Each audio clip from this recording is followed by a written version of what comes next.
ल हेर्नुहोस् बेबी यसको आमा कहाँ गएर घुम्न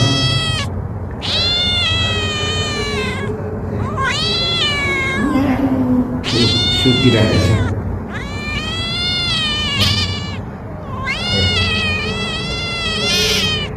कति राम्रो छ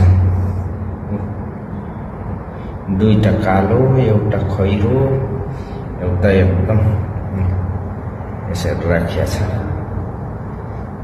लाई दुध पिलाउनु पर्छ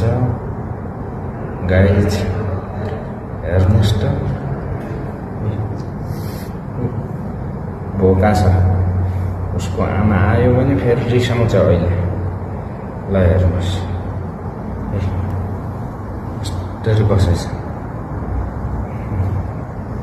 यहाँ राखेर गएको छ उसको